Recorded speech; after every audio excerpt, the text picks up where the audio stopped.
On July 8th, Radcliffe arrived in India. He moved into a bungalow on the Viceroy's estate. With Partition only 36 days away, he met Mountbatten. The brilliant and serious barrister did not quite hit it off with the flamboyant Viceroy. I think he thought that he was a vain man, and not a man whose judgment was totally to be relied upon. But he didn't dislike him, and I think he respected the fact that Mountbatten was the last Viceroy and doing the best he could with a very difficult remit. Could you get me the figures, please, for the Gurdaspur district? I believe I'm right in saying that there is a narrow Muslim majority, but not a substantial one. Yes, sir. It's 50.6%. 50.6. With his private secretary, Christopher Beaumont, Radcliffe began his work. His toughest job would be in the Punjab and Bengal, which were being divided in two. Radcliffe was being asked to draw a line through the middle of both provinces. In doing so, he would look at which religion was in a majority in each individual district, but he would also take into account other factors, such as the connection of railways, canals, and irrigation channels. In the streets of its great capital, Lahore, there was uncertainty over which side of the city the border would fall.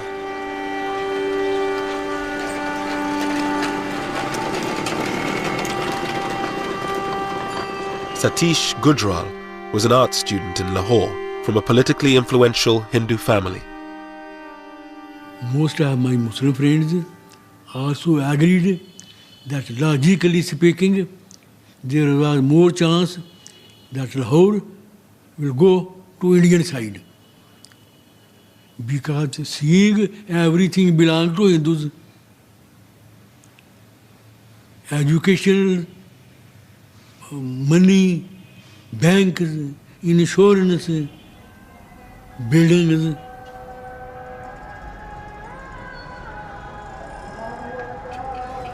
या मौला जी दोवां कन्ना ही फिर लाहौर सन पाकिस्तान जी लिया असीं इत्थे ही रहिए असीं घरों बाहर ना निकलीए सारियां कबरां भी इत्थे निकल गईयां असीं ते मरांगे इत्थे घरों बाहर ही निकले ना किते गए ने ना किते आए ने. On the quayside at Bombay, Viscount Mountbatten bids bon voyage to 1,500 British soldiers. With tension increasing, the British government decided this was the moment to bring most of the remaining troops home. 50,000 more.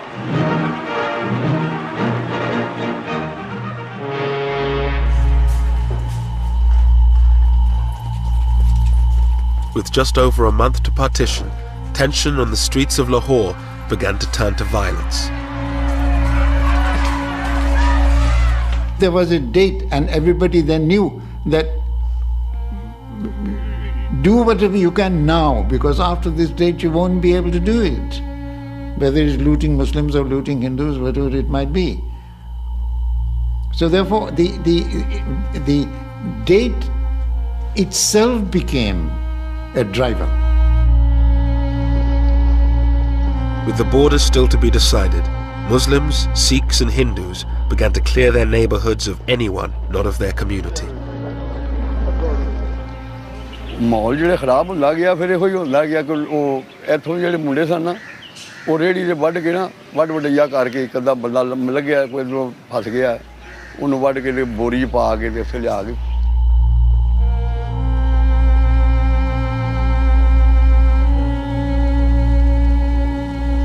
होगा सी उत्थे लिया के ते ओहनूं साड़दे सन ये मुंडे मुसलमान जेह्ड़े ऐसे एरिए जित्थे जित्थे मुसलमान हैगे सन. उदों हालात इस तरह इहो जिहा रोई कटकट होया मार दित्ता साड़ दित्ता ऐ अपनी हो जांदी. Despite violence erupting around the Punjab, the British presence was now minimal. John Moores and his small group of Gurkhas did what they could in Lahore. You try to get in there quickly and say, well, what's happened with the police? And they say, well, this shop's been set on fire. And then the next thing which upped it would be someone would be killed or burnt.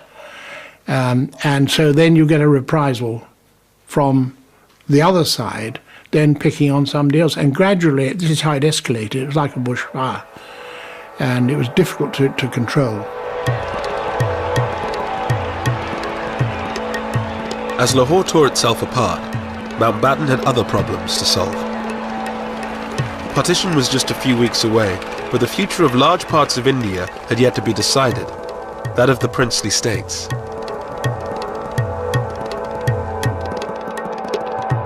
Ruled by princes, these semi-autonomous states were dotted around India. They had been allowed to run their own affairs in return for their loyalty to the British Crown.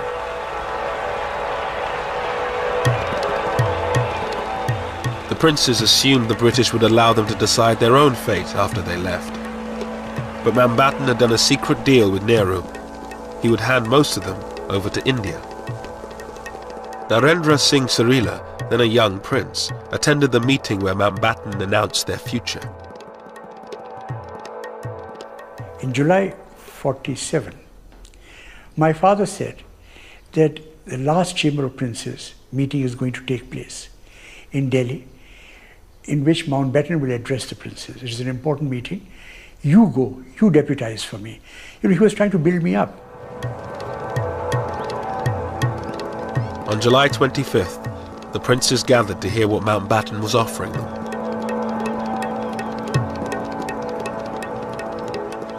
He came and stood in front on the podium, and I remember that he looked left and right while pictures were taken. It was perfect showmanship. And then he started addressing the princes. Your Highnesses, ladies and gentlemen, and he said that we have no alternative but to sign the instrument of accession. Mountbatten told the princes they had little choice: join the Indian Union or be swept away in a wave of democratic change. And I think this made a great impression, and many of the princes who had these ideas that they would become independent and do what they like, this collapsed. They realized that if they didn't sign, most of the princes, small ones, they would be most probably wiped out. With the princes in the bag, the partition settlement was nearly complete. All that remained was the final border, down to Sir Cyril Radcliffe.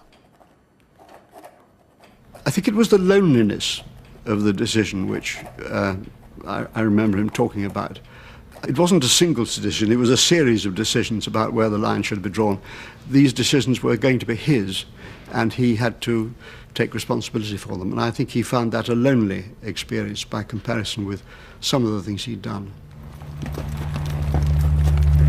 Sir Cyril had no time to see what was happening in the lands he was dissecting.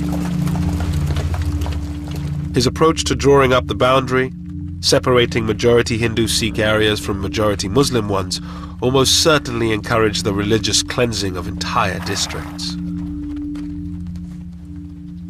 There were areas where the margins were not very great.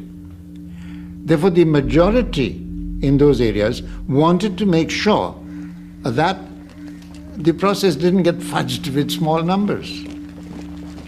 So drive the minority out, whether it is Hindu or Muslim minority, to make sure that this bit of territory doesn't slip out of your hands.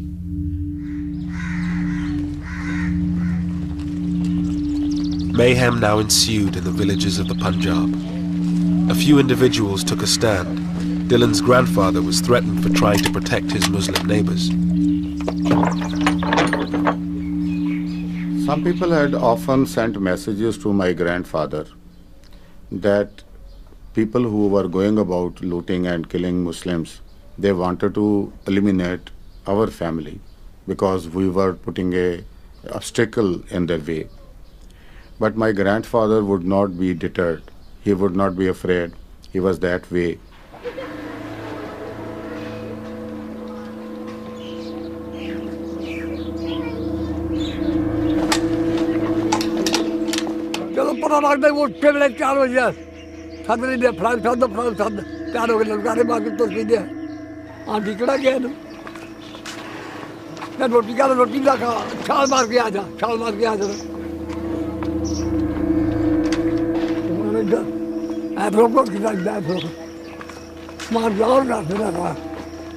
I don't got money. I don't buy my matter. I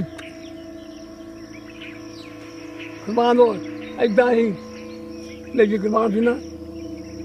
But I'm body public.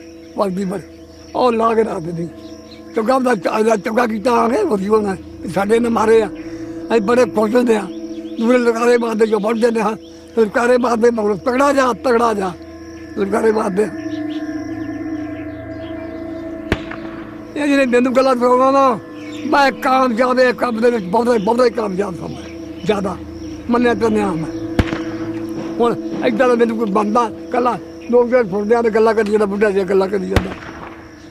The next one was the time, my building getting Sakta.